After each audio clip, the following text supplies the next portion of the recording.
Bonjour. So today we're going to talk a little bit about land, different types of land and how it can be described in different ways. So the first word we have up here is ke. Ke.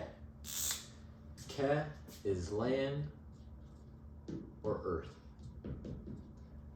Now we're going to talk a little bit more about earth here in a couple minutes. Now if you're talking about on land, and you're gonna see this in a lot of different ways.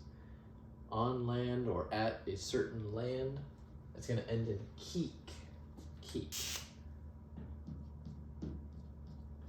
That is your locative. Keek is your locative to ke. Now, if you say sinkake, sinkake, here we see land. Sin is rock.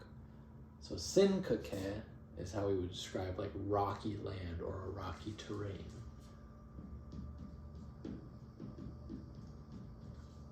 Or just a land that has a lot of rocks. If you say at the rocky land or at the rocky terrain, sinkakik, sinkakik.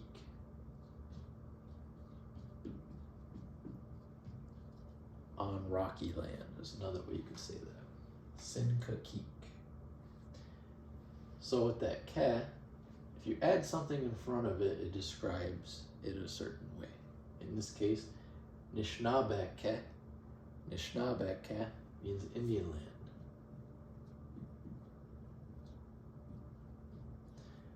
If you're going to say on Indian land, nishnabakik. So the ke turns to keek. Nishnabakik.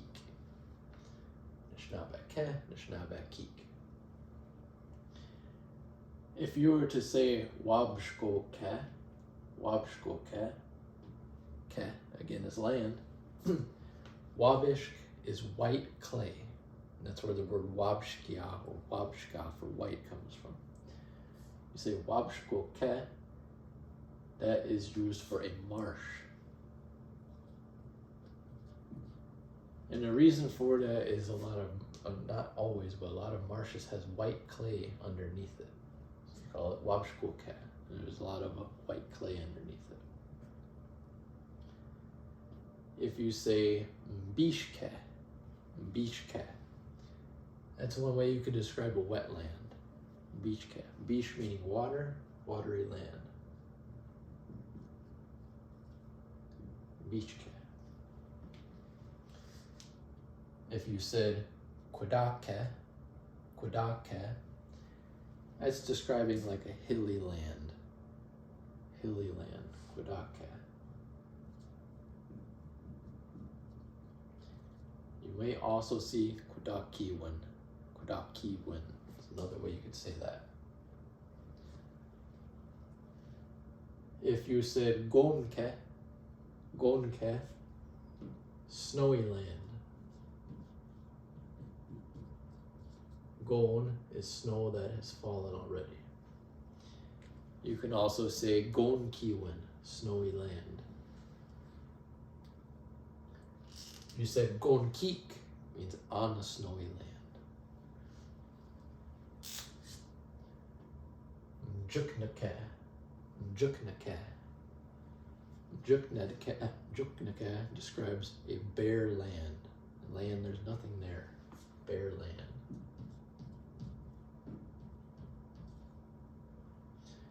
We say pumadake, pumadake. Kind of like saying like on the side. So if you had a hill and you're talking about on the side of a hill, you could say pumadake. That also means on the side of the earth, pumadake.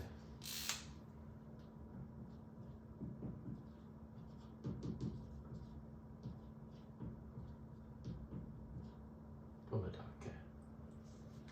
Now, when you're putting land into a possessive, meaning somebody owns it, if I was to say my land, I would say dakim, dakim, dakim, my land, dakim. If I was to say all of our land, gedikim nan, gedikim nan. Put that down here. Dekimnan. Our land, all of ours. Kokmeskinan. Kokmeskinan. So, said that we would mention Earth again later. This is what we call our grandmother Earth. In Potawatomi, we don't say Mother Earth, we say our grandmother Earth. Kokmesnan means our grandmother. Ki, land, or earth.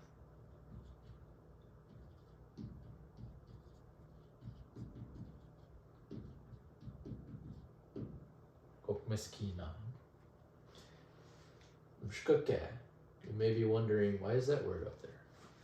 Mshkuke means medicine. But the literal meaning behind it, ke, is referring to the earth. Mshka comes from mshkozwin. Mshkozwin means strength.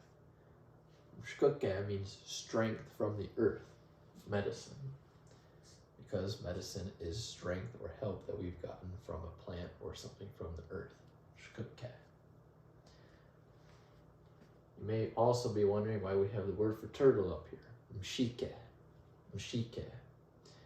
There's a few different ways that this word breaks apart, and there's different interpretations of what it's meaning. One is mzhuki, or mzhuki, refers to when they go into water, they sink down. And that ki, or ke, is earth. But there's another interpretation of this word too, with ke meaning earth or land. Mshi means big. Mshi ke, big land. That goes back to the flood story of Turtle Island. So let me know your thoughts or comments below. Again, multiple interpretations. Somebody might hear it one way, somebody might hear it another way. But these words break down in a lot of different ways, and they can be described in those ways. Questions or comments, let me know. Up.